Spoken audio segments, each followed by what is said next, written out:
Hello friends, मैं CA Purushottam Agrawal. CA inter, CA final, CMA inter और CMA final में costing subject का faculty. आज है अपना एपिसोड नंबर 6। नवंबर 2019 के अंदर CA final costing new syllabus में जो क्वेश्चन पेपर आया था उसमें 6 क्वेश्चन आए थे। 5 क्वेश्चंस पर ऑलरेडी 5 एपिसोड बनाकर यूट्यूब में डाल चुके हैं। आज है एपिसोड नंबर 6, यानी क्वेश्चन नंबर 6 के ऊपर डिटेल में डिस्कशन होगा और साथ ही में एग्जाम में क्वेश्चन कैसे पढ़ना चाहिए, एग्जाम में आंसर कितना लिखना चाहिए, एग्जाम में वर्किंग नोट बनाने हैं कि नहीं बनाने हैं, एग्जाम में कैसे पेपर को मैनेज करना है, एक क्वेश्चन को करने में मैक्सिमम कितना समय लगना चाहिए, किस सीक्वेंस के अंदर अपने को क्वेश्चन को करना चाहिए। ऐसी बहुत सारी काम की बातें इस वीडियो सीरीज के अंदर हमने कवर की हैं और क्वेश्चन एपिसोड नंबर 6 से भी आपको बहुत कुछ सीखने को मिलेगा। हर एपिसोड अपने आप में आपको कुछ ना कुछ सिखाएगा। Time management, how to read question, how to answer, working note कितना, कैसे, कहां बनाए ना बनाए। तो क्वेश्चन नंबर 6 है जो आपका जो नवंबर 19 का रियल क्वेश्चन पेपर है। तो क्वेश्चन नंबर 6 के 2 पार्ट थे। क्वेश्चन नंबर 6 के 2 पार्ट थे। क्वेश्चन नंबर 6 का ए और बी, यहां लिखता हूं। क्वेश्चन नंबर 6 के 2 पार्ट थे, ए और बी। 10 नंबर का ए था और 10 नंबर का बी था, कुल मिलाकर हो गया 20 नंबर का।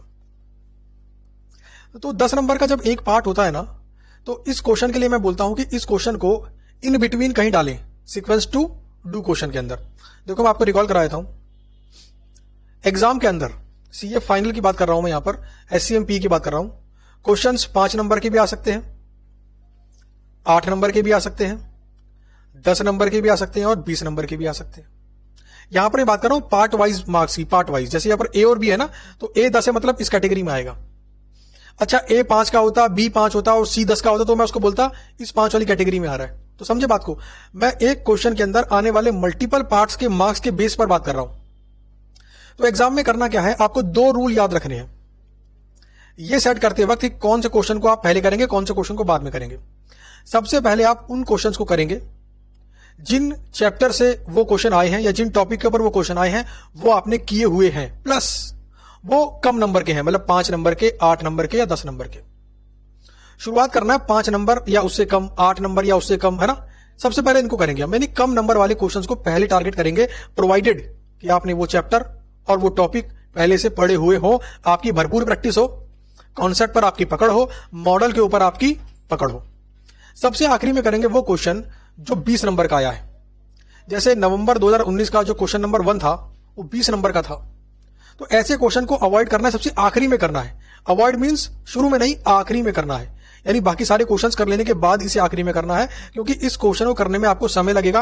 और अगर पहले ही क्वेश्चन में आपने 20 नंबर वाला क्वेश्चन पकड़ लिया तो हो सकता है कि साइकोलॉजिकल आपके ऊपर प्रेशर आ जाए कि आपका भी एक ही क्वेश्चन नहीं हुआ और आधा घंटा गुजर चुका है। तो इस प्रकार के प्रेशर से बचने के लिए छोटे छोटे नंबरों वाले क्वेश्चंस को पहले करें, उसके बाद फिर उससे ज्यादा नंबर वाले क्वेश्चंस को, और सबसे आखिरी में 20 नंबर वाले क्वेश्चंस को। तो 5, 8, 10, 20, समझ गए ना, एक आइडिया दिया मैंने आपको। तो ये क्वेश्चन नंबर 6 था, इसमें 2 पार्ट थे। क्वेश्चन नंबर 6 का ए पार्ट 10 नंबर का था और बी भी 10 नंबर का था। सबसे पहले क्या करना है अपने एग्जाम के अंदर, हमें पढ़नी है रिक्वायरमेंट। रिक्वायरमेंट पढ़ के आपको समझ में आ जाएगा कि ये चैप्टर या ये टॉपिक आपने किया हुआ है या फिर आपने किया हुआ नहीं है। Requirement: recommend the optimum production plan and profit for the year. Show calculations in support of your answer.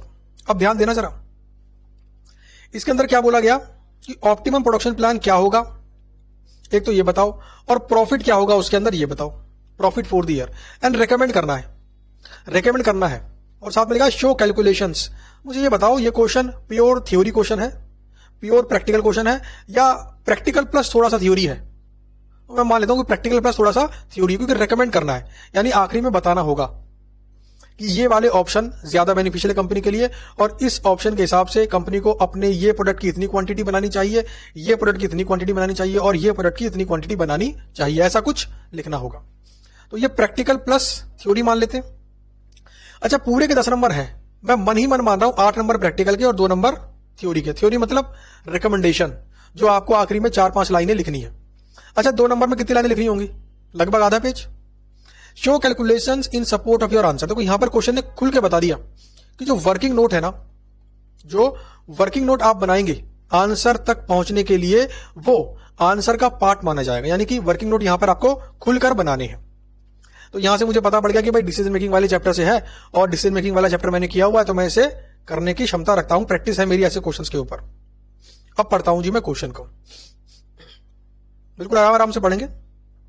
Exam के अंदर अगर 10 नंबर का क्वेश्चन है तो इसे करने के लिए आपको 18 मिनट मिलते हैं, और जैसा कि मैंने बताया कि 18 मिनट है तो 40% टाइम, यानी लगभग 6-7 मिनट इस क्वेश्चन को अच्छे से पढ़ने पर एग्जाम में डिवोट करना ही चाहिए। अगर क्वेश्चन अच्छे से नहीं पढ़ेंगे तो क्वेश्चन का मीनिंग आप गलत निकाल सकते हैं और आंसर पर उसका नेगेटिव इंपैक्ट पड़ेगा। तो क्वेश्चन की हर बात को ध्यान से समझते हुए आगे बढ़ना है। SEZ Limited produces 3 products SQL which use same resources but in varying quantity। 3 product company बनाती है, नाम क्या है जी? SQL। Product S uses 1 unit of component P which is purchased from outside supplier at ₹120 per unit। अच्छा, यहां पर question ने क्या बोला? कंपनी बनाती है SQL और S को बनाने के लिए मार्केट से P खरीदना पड़ता है। P एक कंपोनेंट है जो मार्केट से ये कंपनी खरीदती है 120 रुपए पर यूनिट के हिसाब से। ठीक बात है जी। नीचे दे रखा है आपको SQL का एनुअल डिमांड, यानी मार्केट में कितनी डिमांड है। तो S की बिक सकती है 9000 यूनिट्स, Q की 5700 यूनिट्स और L की 7800 यूनिट। ठीक बात है। फिर दे रखा है हमें पर यूनिट सेलिंग प्राइस दे दिया। कंपोनेंट P 120 रुपए लिख के दे दिया। अच्छा, मुझे ये बताओ, अगर ये कंपोनेंट P वाली लाइन यहां पर लिखकर नहीं दी गई होती तो क्या आंसर पे फर्क पड़ जाता? आंसर पे फर्क नहीं पड़ता। डायरेक्ट मटेरियल 24 रुपए, 32 रुपए, 24 रुपए। अच्छा, मैं अगर आपको पूछना चाहूं कि यहां पे लिखा हुआ है 8 रुपए पर केजी और यहां पे लिखा है कि S को बनाने में 24 रुपए का खर्चा आता है, तो क्या आप मुझे बता सकते हैं कि S को बनाने के अंदर कितना केजी मटेरियल लगता होगा? S की 1 यूनिट को बनाने में 24 रुपए लगता है डायरेक्ट मटेरियल कॉस्ट, और डायरेक्ट मटेरियल 1 केजी आता है 8 रुपए का। तो कितने केजी लगता होगा बता सकते हैं? आराम से बता पाएंगे जी। 3 केजी लगता है, यहां पर 4 केजी लगता है और यहां पर 3 केजी लगता है। क्यों? आराम से बता पाए। Skilled labour 40 rupees per hour, यानी जो स्किल्ड लेबर है हमारी कंपनी के अंदर 1 घंटे जब वो काम करती है तो उसे हम 40 रुपए देते हैं। और S की 1 यूनिट को बनाने में स्किल्ड लेबर की कॉस्ट कितनी? 20 रुपए। अच्छा, रुपीज कहां से पता लगा? तो ये रुपी वाला साइन देख लो ऊपर, 20 रुपए। तो क्या आप मुझे बता सकते हैं कि S की 1 यूनिट को बनाने में स्किल्ड लेबर कितने घंटे काम करती है? बिल्कुल आराम से बता सकते हैं जी, आधा घंटा। क्यों?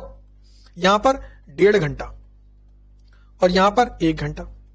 ऐसा मैं क्यों कर रहा हूं? ऐसा मैं इसलिए कर रहा हूं ताकि मैं हर इंफॉर्मेशन को समझते हुए आगे चल रहा हूं। 6 से 7 मिनट मेरे को देने हैं। आंसर कॉपी पर आंसर लिखने से पहले आंसर मेरे मन में बन जाना चाहिए, तभी वो कॉपी के ऊपर ठीक उतरेगा। इसके बाद है अनस्किल्ड लेबर 24 रुपए पर आवर। निकाल सकते हैं क्या? 18/24 कितना आ गया? 0.75 आवर। यहां पर 1 घंटा और यहां पर 1.5 घंटा। ये क्या निकाल रहा हूं मैं? 1 यूनिट को बनाने में लगने वाले रिसोर्सेज की वैल्यू कितना लगता है। वेरिएबल ओवरहेड ₹6 पर मशीन आवर। मशीन अगर 1 घंटे चलती है तो वेरिएबल ओवरहेड का खर्चा आता है 6 रुपए। अच्छा, S को बनाने में 18 रुपए लगे तो भाई कितने घंटे चली होगी मशीन? S को बनाने में 3 घंटे और यहां पर 4 घंटे और यहां पर 4 घंटे, नहीं 6 चौक 24, हाँ 4 आवर्स। ठीक है, 4 घंटे लगे होंगे। 6 3 जा 18, 6 4 जा 24। ठीक है, तो ये है आपका रिसोर्सेज पर यूनिट। एक बार मैं चेक कर लूं सब ठीक ठाक है। हाँ जी, सब ठीक ठाक है।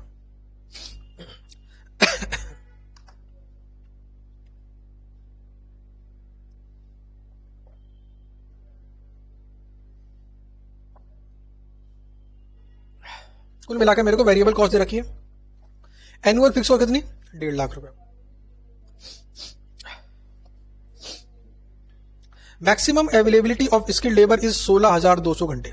ओहो, यहां पर आके मुझे पता पड़ गया कि स्किल्ड आवर सिर्फ कितनी अवेलेबल है? स्किल्ड लेबर आवर्स 16,200 घंटे। Other resources are sufficient to meet annual demand. तो मेरे को यहां पे चेक करना चाहिए कि क्या स्किल्ड लेबर की शॉर्ट सप्लाई है। तो चेक कर सकते हैं जी। आपको यूनिट्स दे रखी है जितने की डिमांड है, और ये रहा स्किल्ड लेबर आर जो हमें निकाला आधे घंटे, 1.5 घंटे और 1 घंटे। तो 9000 गुना आधा घंटा प्लस 5700 गुना 1.5 घंटा प्लस 7800 गुना 1 घंटा। ये निकालो जरा कितना आ रहा है। 9000 गुना आधा घंटा, 5700 गुना 1.5 घंटा, 7800 गुना 1 घंटा, ये आ गया 20850। यानी कि रिक्वायरमेंट कितनी है 20850 घंटों की, लेकिन अवेलेबल कितना है 16200 घंटे। इसका मतलब है कि जो मेरे लेबर आ रहे हैं, कौन से वाले, स्किल्ड लेबर आर, ये क्या है लिमिटिंग की फैक्टर है। Engineering division of the company came forward with a proposal to make the component P. अच्छा, पी को बनाने का प्रपोजल लेकर आए हैं, पी को बनाने का प्रपोजल। अभी तक पी क्या कर रहे थे, मार्केट से खरीद रहे थे। अच्छा, पी को जब घर में बनाएंगे तो स्किल्ड आर्स लगेंगे, तो जो हमारे पास स्किल्ड आर्स हैं वो और कम हो जाएंगे एसक्यूएल के लिए, है ना। तो डायरेक्ट मटेरियल 8 रुपए पर केजी, कितना केजी लगेगा 8 3 24, 3 केजी, 3 केजी लग गया। यहां पे लगेगा आपका 1 घंटा, 8 डिवाइड बाई 24, तो ये लगभग 20 मिनट कह लो या फिर 0.33 आर कह लो,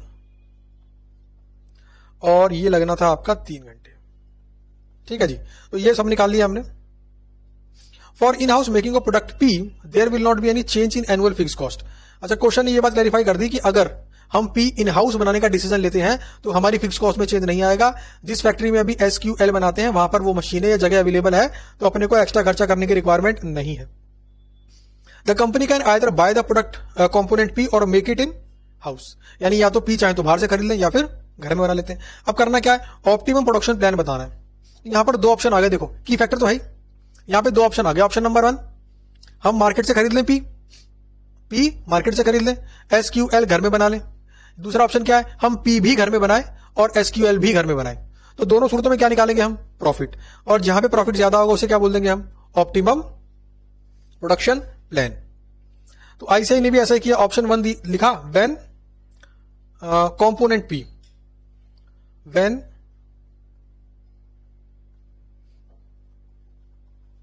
component P is purchased from market.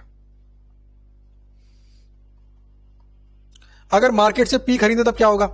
अच्छा, ये सारी कहानी आपको लिखने की रिक्वायरमेंट नहीं थी। अच्छा, क्या ये लिखना है, क्या इन्होंने निकाला है कि पर यूनिट के अंदर कितना कितना लेबर आवर्स की रिक्वायरमेंट है, वो तो हमने वैसे निकाल लिया था ना, अलग से दिखाने की जरूरत है क्या। हाँ भाई जरूरत है इसके अंदर, क्यों, क्वेश्चन में बोला गया वर्किंग नोट आंसर का पार्ट है। तो देखो यहां पर आपका बन गया, सबसे पहले क्या बनाते हैं इसके अंदर हम, statement showing rank to produce. भाई लिमिटिंग फैक्टर है तो क्या लगेगा, रैंक निकालना पड़ेगा, रैंकिंग मेथड लगेगा। तो जब पी बाहर से खरीद रहे हैं तो क्या बनाएंगे, एस क्यू और एल। अच्छा, सेलिंग प्राइस क्वेश्चन में दिया हुआ है। अच्छा, फिर कंपोनेंट कॉस्ट क्वेश्चन में दे रखी है, डायरेक्ट मटेरियल क्वेश्चन में दे रखी है, labour, skilled labour, unskilled variable, total variable, contribution, और ये भी निकाल रखा है अपन ने कि 1 यूनिट बनाने में कितने घंटे लगने स्किल्ड वाले, कंट्रीब्यूशन पर लिमिटिंग आर, और इसके उसका निकाला रैंक 1, 2 और 3। अगर आपने चैप्टर किया होगा एग्जाम हॉल से पहले घर में प्रैक्टिस की होगी तो ये क्वेश्चन बेहद आसान क्वेश्चन था। कैटेगरी सी क्वेश्चन कह सकते हैं इसको, बी नहीं, कैटेगरी सी कहेंगे इसको। तो ध्यान देना चाह रहे हैं यहां पर एक खास बात, देखो यहां पर आपको ये चीजें अलग से लिख के दिखाई गई है ना। एग्जाम में अगर आप चाहें तो उसको स्किप कर सकते थे, कैसे भाई, ये सारी इंफॉर्मेशन तो क्वेश्चन में आपको दी गई है ना, तो अलग से दिखाने की जरूरत नहीं है। क्यों, कहीं से निकाली थोड़ी है आपने इंफॉर्मेशन, अगर निकाली होती तो क्या बनाना पड़ता, वर्किंग नोट। ये इंफॉर्मेशन तो क्वेश्चन के अंदर खुद से दी गई है, तो आपको करना क्या था, टोटल निकाला था simple, total variable cost, selling price minus variable cost, contribution divide by limiting hours, क्या जाता, कंट्रीब्यूशन पर लिमिटिंग आवर। तो ये आपको आ गया रैंक 1, 2, 3। तो भाई साहब ये जो एस है ये आपका रैंक 1 है, ये रैंक 2 है और ये रैंक 3 है। तो इन्होंने क्या करा कि 16200 घंटे हैं, सबसे पहले रैंक 1 वाला बनाया। अच्छा, ये क्या है, रिक्वायरमेंट पर यूनिट। अच्छा, डिमांड कितनी है कि 9000, तो कितना खर्च हो गया 4500। अच्छा, बचा कितना 16200 माइनस 4500, तो 11700 बचा। रिक्वायरमेंट और डिमांड कितनी है एल की 7800, रिक्वायरमेंट कितनी 7800, तो 7800 और माइनस कर दो, बचा कितना 3900। तो ये काम तो आप आराम से कर लेते, कोई दिक्कत इसके अंदर थी नहीं। यहां पे कितना बनेगा, तो 3900 डिवाइड बाई 1.5, तो यहां पे बनेगा 2600 यूनिट्स। तो आप कितने बनाने वाले थे, 9000 इसके, 7800 इसके और 2600 इसके। देखो यहां पे नीचे लिख के दिखाया गया है, हम तो ऊपर ये बना डालते। ये क्या आ गया आपका प्रॉफिट। देखो इन्होंने प्रॉफिट निकाल लिया 621। कैसे निकाला, 9000 इसके, 2600 इसके, 7800 इसके, कंट्रीब्यूशन पर यूनिट तो मल्टीप्लाई कर लिया, क्या आ गया total contribution minus fix cost, आ गया आपका प्रॉफिट। ये था आपका ऑप्शन नंबर 1। अच्छा ऑप्शन नंबर 2 क्या था, जब पी को भी हम इन हाउस ही मैन्युफैक्चरिंग करें तो क्या बनाएंगे, हम इन हाउस मैन्युफैक्चरिंग करेंगे तब भी हम बनाएंगे रैंकिंग, तो SQL। बस ध्यान देना यहां पर जो पी की कॉस्ट है ना वो कम हो जाएगी। रीजन बीइंग कि पी हम बना रहे हैं इन हाउस, तो कॉस्ट कितनी आ रही है, 90 रुपए। तो यहां पे लिख के दिखाया गया आपको 90 रुपए, आपको इसको प्रॉपर वर्किंग नोट बना के दिखाना चाहिए था। ये देखो 90 रुपए यहां पे आ रहा है, चारों को ऐड कर दो तो ये 90 रुपए आपको यहां पे दिखाया गया। 90 रुपए क्या है आपकी variable cost of manufacturing component P, और बाकी सारी कॉस्ट क्या रहने वाली है आपकी सेम। तो ये आ गया आपका total variable cost, contribution divide by limiting factor, contribution पर लिमिटिंग फैक्टर, ये आपकी रैंक आ गई। सबसे नंबर 1 किसको मिलेगा, जो हाईएस्ट है, उससे कम वाले को 2, उससे कम वाले को 3।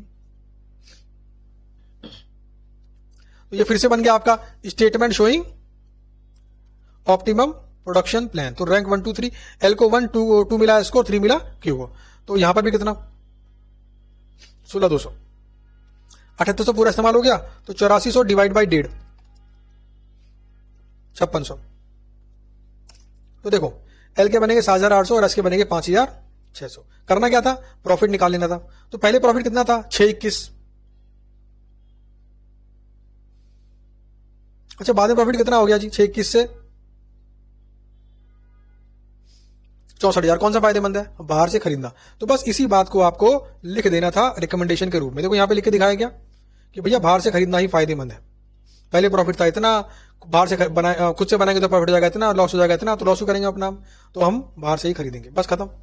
तो देखो इस बार जो आईसीआई ने आंसर दिया हुआ है ना अपनी सजेस्टेड के अंदर, वो एज पर लेंथ लगभग ठीक है। ये क्वेश्चन ने क्या बोल दिया, वर्किंग नोट आंसर का पार्ट है। अब जब क्वेश्चन बोल दे वर्किंग नोट आंसर का पार्ट है तो आपको अच्छे से इलेबोरेट करना पड़ेगा। Requirement number part number B पढ़ते हैं, उसकी पढ़ते हैं requirement. Question number 6B। Discuss the differences between feed forward control and feedback control using the above information about cash budget of SWN company। कितने नंबर का था ये, तो ये 10 नंबर का था। और मैंने क्या बताया आपको, 10 नंबर का तो लगभग 2 पेज, इसका आंसर लगभग 2 पेज में आना चाहिए। तो बेसिकली ये थ्योरी क्वेश्चन के प्रैक्टिकल, तो भाई साहब ये थ्योरी क्वेश्चन है, 10 नंबर का है, 2 पेज में आएगा। अच्छा फीड फॉरवर्ड कंट्रोल और फीडबैक कंट्रोल फर्क क्या है। फीडबैक कंट्रोल क्या होता है, गलती हो जाने के बाद गलती को आइडेंटिफाई करके एक्शन लेना, और फीड फॉरवर्ड क्या होता है, गलती होने से पहले गलती हो सकती है उसका अनुमान लगाकर एक्शन ले लेना, इसे बोलते हैं फीड फॉरवर्ड कंट्रोल। तो अगर आपने एग्जाम हॉल में बैठने से पहले इसके मॉडल को, इसके ऊपर की थ्योरी को पढ़ा होगा अच्छे से, तो पक्की बात है आराम से आप इस क्वेश्चन का आंसर लिख पाएंगे। इस क्वेश्चन के अंदर बेसिकली था क्या, एक सीए फर्म है SWN कंपनी। ये सीए फर्म का हेड ऑफिस तो दिल्ली के अंदर है और 4 ब्रांचेस हैं अलग अलग एरिया रीजन के अंदर, और काफी सारी सर्विसेज प्रोवाइड करते हैं, टैक्सेशन की, ऑडिट की, bank audit, management audit and project financing, बहुत कुछ काम करते हैं ये। तो बेसिकली उसी के बारे में बात कर रहे थे कि ये फीड फॉरवर्ड कंट्रोल सिस्टम को इंप्लीमेंट करना चाहते हैं। तो ये बहुत ही सिंपल थ्योरी क्वेश्चन वाला था आपके ऊपर, तो आप इसको आराम से लिख सकते थे। इसका मैं आपको आंसर दिखा देता हूं एक बार। देखो आईसीआई ने जो आंसर लिखा है, हाँ लगभग ठीक है, इसकी लेंथ भी ठीक है। अब जरा ध्यान देना, छोटे छोटे से पैराग्राफ चलेंगे एग्जाम के अंदर। देखो 3 लाइनों का बहुत है, फिर से 3 लाइन का बनाना था, फिर से 3 लाइन का। तो पैराग्राफ अगर बना भी रहे ना आप, तो 3 से 4 लाइन से ज्यादा होना नहीं चाहिए। तो कुल मिलाकर इसमें करना क्या था क्वेश्चन के अंदर वही फीड फॉरवर्ड और फीडबैक के बीच में डिफरेंस बताना था with reference to information given in question. तो अगर आपने किया होगा पहले थ्योरी क्वेश्चन, एग्जाम में आराम से कर लेंगे। तो इसी के साथ आपका जो एपिसोड नंबर 6 है यहाँ पर खत्म हो गया। अब इस पूरे एपिसोड से सीखने को क्या मिला अपने को, बहुत सारी बातें। एग्जाम में क्वेश्चन कैसे पढ़ें, क्वेश्चन कैसे पढ़ने के बाद कैसे अरेंज करें, कौन से क्वेश्चन पहले करने हैं, आंसर कैसे लिखें, आंसर कितना लिखें, क्या चीज हम कैलकुलेटर पे कर सकते हैं, और क्या चीज वर्किंग नोट रूप में बना के दिखाने की जरूरत है, मतलब ईच एंड एवरीथिंग।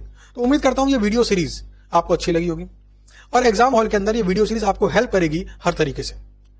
तो चलिए मिलते हैं आपसे किसी नई वीडियो सीरीज के अंदर। और अगर आपको ये वीडियो सीरीज अच्छी लगी है तो नीचे कमेंट करिए, वीडियो को लाइक करिए और अपने उन दोस्तों के संग शेयर करिए जो एग्जाम में बैठने वाले हैं। उनको इस वीडियो से काफी हेल्प मिलेगी। Thank you.